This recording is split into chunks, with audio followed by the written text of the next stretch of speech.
আসিফ মাহমুদের একটা ক্যারেক্টার আছে, সে যেটা খাইতে পারবে না এটা অন্য কাউরে খাইতেও দেবে না।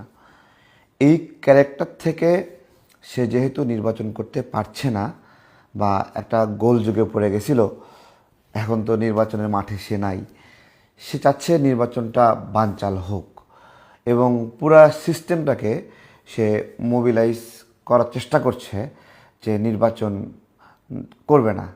এবং এই যে নির্বাচনের বিরুদ্ধে পদযাত্রা, এটা তারই একটা অংশ। কিন্তু কিন্তু এইটা কি সফল হবে? নির্বাচন বানচাল করার যে ষড়যন্ত্র, আসিফ মাহমুদ অথবা উপদেষ্টাদের একটা অংশ অথবা আরও যারা অপ্রাপর স্টেক হোল্ডার আছে, তাদের নির্বাচন বানচাল করার যে চেষ্টা, সেটা কি সফল হবে? আমি ছোট করে একটা প্রশ্ন করি। সফল হবে না। কেন সফল হবে না?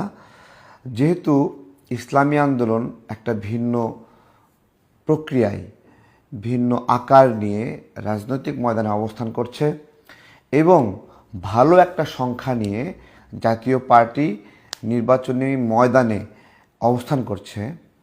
এইখানে যদি এনসিপি অথবা জামাত মিলে যদি নির্বাচন বয়কট করে, তাহলে নির্বাচনী মাঠে ইসলামী আন্দোলন প্রধান বিরোধী দল হয়ে যাবে। এবং ইসলামী আন্দোলন কোনো দিনই, মানে অনেক বাজে অবস্থাতেও ইসলামী আন্দোলন নির্বাচনে অংশগ্রহণ করেছে।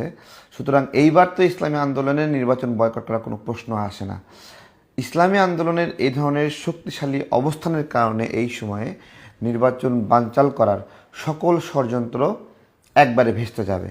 এবং যেহেতু জাতীয় পার্টিও এখানে আছে, সুতরাং বিএনপি, জামাত, জাতীয় পার্টি, ইসলামী আন্দোলন এগুলোই তো স্টেক হোল্ডার, তাই না? ওই যে জামাত যে 10 দলীয় জোট করছে না, তো আমি একটা কথা বলছিলাম এর আগে, ধরেন জামাত একটা প্রোগ্রামে 5,000 মানুষ নিয়ে মোবিলাইজ করতেছে।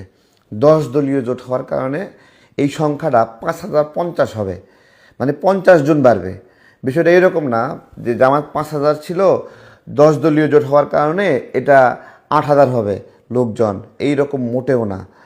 এর মধ্যে একটা দল আছে জামাতে নিজেরই তৈরি করা, আর একটা দল আছে জামাত নিজে নিবন্ধন পাওয়াইছে, আর একটা দল আছে জামাত খাওয়ায় পড়ায় রাখে এরে, ঠিক আছে? তো এই এই মিলে হলো 10 দলীয় জোট। সুতরাং 10 দলীয় জোট মানে 10টা বিশাল বট গাছ এরকম না, ওই একটা বট গাছের গায়েই লতা পাতা পরগাছা জন্ম নেয়, এইরকম একটা জোট হলো 10 দলীয় জোট। গতদিন পঞ্চগড়ের প্রোগ্রামে দেখছেন যে পঞ্চগড় প্রোগ্রামের পুরা মাঠই ফাঁকা, খুব অল্প কিছু লোক এখানে। ওইটাই নির্বাচনী কার্যক্রম শুরু হওয়াতে জামাতের সত্যিকারের ফিটনেস দেখা যাচ্ছে। ওরা যে বিভিন্ন এলাকা থেকে, অন্য এলাকা থেকে লোক এনে এক জায়গায় বড় লোকবল দেখানোর চেষ্টা করতেছিল, ওরা যে একটা বাইক র্যালি, সব জায়গায় একই র্যালি নিয়ে যায় দেখায় তাদের বাইক র্যালি, এটা কিন্তু এইবার প্রমাণ হয়ে গেছে। নির্বাচনের সময় আসে সেই সমন্বিত লোকবল কিন্তু সব জায়গায় একসঙ্গে দেখাতে পারছে না, যেটা আওয়ামী লীগের আছে, যেটা বিএনপির আছে।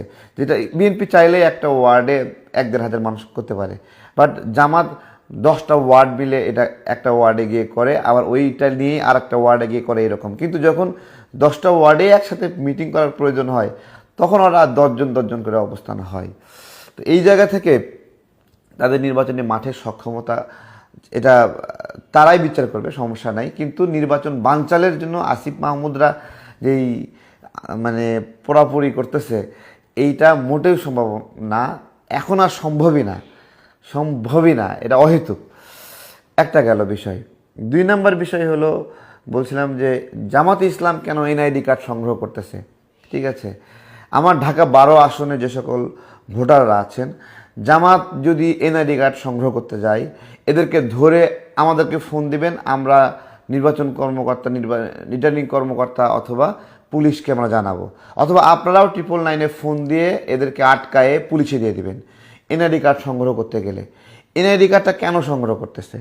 জামাত একটা গ্রাফ করতেছে যে এই এলাকায় উপস্থিত ভোটার কারা কারা, উপস্থিত ভোটারের গ্রাফ করে এনআইডি কার্ডগুলো নিয়ে সেগুলো তারা আপনার হলো হাত দেবে না, যেগুলো উপস্থিত ভোটার না, এই ভোটারের সংখ্যাটা, এই ভোটারের গ্রাফটা ওরা উপস্থিত ভোটারের থেকে নেওয়ার চেষ্টা করতেছে এবং অনুপস্থিত ভোটারগুলোকে তারা তাদের ভাড়াটে লোকগুলোকে দিয়ে এনআইডি কার্ডের মাধ্যমে রিরোলিং করবে। আমি বলতেছি কেন, আগে যেটা হতো যে আপনার হলো ফিঙ্গারপ্রিন্ট দেওয়া লাগবে, তারপরে ফিঙ্গারপ্রিন্ট না, শুধু ফিঙ্গারপ্রিন্ট দেওয়া লাগবে, চেহারা মেলাতে হবে, অনেক কিছু। এইবারে নির্বাচনে এই অনেক কিছুই শিথিল অবস্থায় থাকবে। এই শিথিলতার সুযোগ নিয়ে শিথিল অবস্থায় থাকবে ফিঙ্গারপ্রিন্ট, চেহারা, আইরিশ, এগুলো কি থাকবে? শিথিল অবস্থায় থাকবে। এই শিথিল অবস্থায় থাকার সুযোগ নিয়ে যারা অনুপস্থিত ভোটার, সেই তালিকা করতেছে উপস্থিত ভোটারের সংখ্যা দিয়ে। কারণ উপস্থিত ভোটারের একটা জাল ভোট দিতে গেলে সে ধরা খাবে।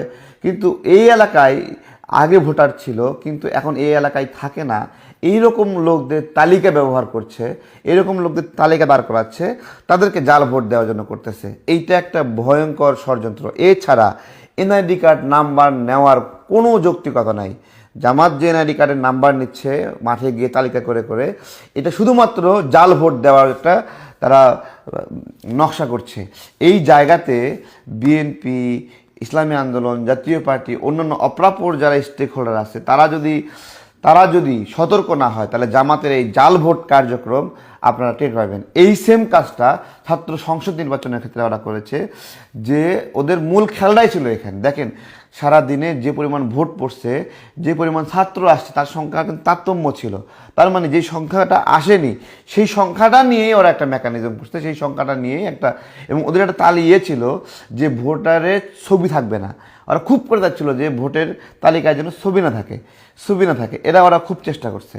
ঠিক আছে, এই ছবি সহ ভোটার তালিকা ওদের একটা আপত্তির জায়গা ছিল। তো এইটা কিন্তু বুঝতে পারবেন আপনারা। সুতরাং সারা দেশে যেখানেই এনআইডি কার্ড নিতে যাবেন, একবারে হাডুমাডু ফাটাই দিবেন আপনারা, এবং এখান থেকে সুস্থ হয়ে যেন বের হতে না পারে এনআইডি কার্ড নিতে নয়, পুলিশে ধরাই দেবেন। এটা সম্পূর্ণ আইনি বিরোধী। নাগরিকদের ব্যক্তিগত তথ্য সংগ্রহ করতে যাওয়া একটা ক্রাইম, এবং এই ক্রাইম নিয়ে একটা ষড়যন্ত্র করতেছে। এইবার আসেন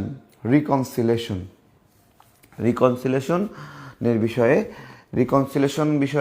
ডক্টর ইউনূস বলেছে আওয়ামী লীগ যদি ক্ষমা চায় তাহলে রিকনসিলেশন করা যেতে পারে। তার কয়েকদিন আগে নাহিদ ইসলাম বলছে যে ট্রুথ কমিশন গঠনের বিষয়ে বলছে। এই সবই আওয়ামী পুনর্বাসনের একটা বিষয়, যে আওয়ামী লীগকে স্পেস দেওয়া হবে।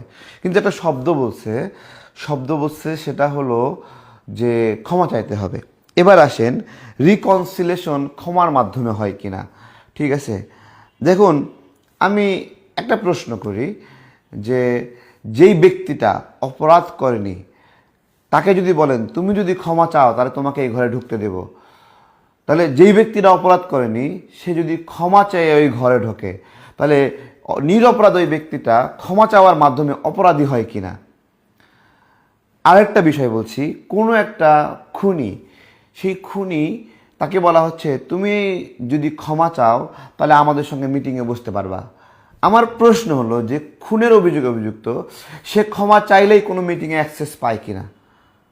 রিকনসিলেশনের ভাষাই বোঝে না এরা, ট্রুথ কমিশনের ভাষায় এরা বোঝে না। কোনো হত্যাকারী, কোনো খুনি ক্ষমা চাওয়ার মাধ্যমে রিকনসিলেশনের সুযোগ নাই। কোনো খুনি ক্ষমা চাওয়ার মাধ্যমে, ট্রুথ কমিশনের মাধ্যমে পুনর্বাসনের সুযোগ নাই। আর কোনো নির্দোষ ব্যক্তিকে কেউ ক্ষমা চাওয়ার জন্য আহ্বান করতেই পারে না। কোনো নিরপরাধ ব্যক্তিকে ট্রুথ কমিশনের মাধ্যমে মানে হলো মুচলেখা দিয়ে এই কথা বলতেই পারে না যে তুমি মুচলেখা দাও। আমি বলতে যাচ্ছি জামাতের কেউ একজন হত্যা করেছে, বিএনপির কেউ একজন হত্যা করেছে, সেই ব্যক্তি ক্ষমা চাওয়ার বিনিময়ে সমাজে রাজনীতি করবে, সমাজে চলাফেরা করবে, এই সুযোগ নাই। 1971 সালে যারা আমাদের মা বোনদেরকে হত্যা করেছে, ধর্ষণ করেছে, তারা ক্ষমা চাইলেই পুনর্বাসিত হওয়ার সুযোগ নাই। তারা খুনি মানে খুনি। তাদেরকে আদর্শ মেনে কেউ রাজনীতি করতে পারবে না। তাদেরকে আদর্শ মানার মধ্য দিয়ে তারা যে রাজাকার হিসেবে হত্যাযজ্ঞ চালিয়েছে, তাকে যে আদর্শ মনে করতেছে, তার রাজনীতি করার অধিকার নাই। এবার আসেন ট্রুথ কমিশন বা রিকনসিলেশন বিষয়ে বলতেছি। আওয়ামী লীগের যে মানুষটা হত্যাকাণ্ডের সঙ্গে জড়িত, সে ক্ষমা চাইলেও রাজনীতি করতে পারবে না, সে ক্ষমা চাইলেও ট্রুথ কমিশনে আসতে পারবে না। কিন্তু যে আওয়ামী লীগের নেতাকর্মী হত্যায় জড়িত না, সন্ত্রাসে জড়িত না, তাকে ক্ষমা চাওয়ার আহ্বান করাটাও একটা অন্যায়, কারণ ও তো হত্যা করেনি, তো খুন করেনি। এই ন্যায় এবং অন্যায়ের পার্থক্য না বুঝে যারা রিকনসিলেশনের আহ্বান জানাচ্ছে তারা একটা স্টুপিড, যারা ট্রুথ কমিশনের মানে বোঝে না তারা একটা স্টুপিড, না বুঝে কথা বলতেছে। দক্ষিণ আফ্রিকাতে রিকনসিলেশন, যারা হত্যা করেছে তাদের ক্ষমা চাওয়ার সুযোগ ছিল না, যারা নিরপরাধ ব্যক্তি তাদেরকে ক্ষমা চাওয়ার সুযোগ ছিল না। নিরপরাধ ব্যক্তি কেন ক্ষমা চাবে? যে অন্যায় করেনি তার নামে কেন মামলা হবে? আমি তো মনে করি যে সকল নিরপরাধ আওয়ামী লীগের বিরুদ্ধে মামলা দেওয়া হয়েছে, একটা বিশেষ কমিশন গঠন করে তাদের সেই মামলাগুলো উইথড্র করা উচিত এবং তাদের কাছে সরি বলা উচিত যে তোমাদেরকে যে মিথ্যা মামলায় হয়রানি করা হয়েছে তাদের কাছে সরি বলা উচিত। তারা নাগরিক হিসেবে একটা রাজনৈতিক মতাদর্শ হতে পারে, তাদেরকে হয়রানি করার সুযোগ নাই কোনো রাজনৈতিক মতাদর্শ জনিত কারণে। আমি আপনাকে একটা কথা বলতেছি যে গোলাম আজমকে কেউ বাপ মনে করতে পারে, সে রাজাকারের অনুসারী, সে রাজাকারকে লালন করে। এখন রাজাকারের অনুসারী এবং রাজাকারের লালন করার কারণে কারো তো ফাঁসি হতে পারে না। ফাঁসি হইতে পারে? বলেন, রাজাকারকে আপনি ফাঁসি দিচ্ছেন কিন্তু রাজাকারের অনুসারীকে ফাঁসি দিতে পারবেন? কিন্তু আমরা বলতে পারি যে রাজাকারের যে আদর্শ চর্চা সেইটা শক্তিশালী যেন না হতে পারে। শেখ হাসিনা যেই স্বৈরতান্ত্রিক চিন্তা লালন করে এখানে নিপীড়ন চালিয়েছে, আমরা বলতে পারি ওই চিন্তার লালন আমরা করতে দেব না, ওই চিন্তা যেন অন্য কেউ ধরতে পারে না। দেখেন শেখ হাসিনা যে হত্যাযজ্ঞ চালাইছে, শেখ হাসিনার লোকেরা যারা হত্যাযজ্ঞ চালাইছে সেই মানুষগুলো একটা ঘটনা ঘটাইছে। এক নাম্বার, এই সেম ঘটনা জামাত ঘটাইতে পারে না? এই সেম ঘটনা জামাত 1971 ঘটায়নি? আরও 1000 গুণ ঘটায়নি? 1,00,000 গুণ ঘটায়নি?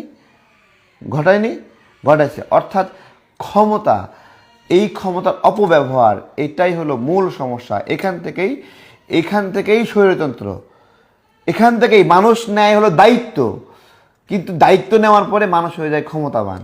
ওকে দেওয়া হয়েছিল তুমি সুইপারদের মেনটেন করবা, তুমি আবর্জনা পরিষ্কার মেনটেন করবা, তুমি যানজট নিরসনের জন্য সার্ভিস দেবা, তুমি ড্রেনগুলো সুন্দর করে বানাবা, তুমি রাস্তাগুলো সুন্দর করে বানাবা। ও ছিল এখানে দায়িত্ব পালন করার জন্য, সার্ভিস। কিন্তু ও হয়ে যাচ্ছে কি বলতেছে? ক্ষমতা। গায়ে একটা গরম গরম ভাব আসছে। হ্যাঁ, নাগরিকদের নিপীড়ন করতে হবে, সবাইকে দমায় রাখতে হবে, ধমকের সঙ্গে কথা বলতে হবে। এই জন্য কি ক্ষমতা পায়? এই জন্য ক্ষমতা পায় না। তো এই বিষয়গুলো না বুঝে রাজনীতির মাঠে 1 নাম্বার হলো নির্বাচনের বানচালের ষড়যন্ত্র অধ্যায় শেষ হয়ে গেছে। আসিফ নাহিদরা চিল্লাচিল্লি করে ফালাফালি করে একটা আসনও পাবে না, আর নির্বাচনেও জিতবে না, ওদের ভাগ্যে আর কিছু নাই। এটা লিখে নিতে হবে, এটা মেনে নিতে হবে, এটা মেনে নাও দাদু, কিছু করার নাই। রিকনসিলিয়েশনের বিষয়ে ক্ষমা চেয়ে রিকনসিলিয়েশন হয় না। খুনিকে ক্ষমা করা যায় না, আর নিরপরাধ মানুষকে ক্ষমা চাইতে বলা যায় না, নিরপরাধ মানুষকে মামলা দেওয়া যায় না। দুটোর পার্থক্য বুঝতে হবে। আর ভোটার এনআইডি কার্ড নিয়ে যারা ষড়যন্ত্র করতেছে, জামাতিদেরকে রুখে দেন। এনআইডি কার্ড চাইতে গেলে একবারে হাঁটুমাটু ফাড়াই দিবেন। এনআইডি কার্ড নেওয়ার অধিকার নেই, এটা একটা ষড়যন্ত্র, ভোট চুরি ষড়যন্ত্র, অনুপস্থিত ভোটারদের তালিকা করে তাদেরকে দিয়ে তাদের জাল ভোট দেওয়ার জন্য একটা ষড়যন্ত্র। আপনারা ভালো থাকবেন। আসসালামু আলাইকুম।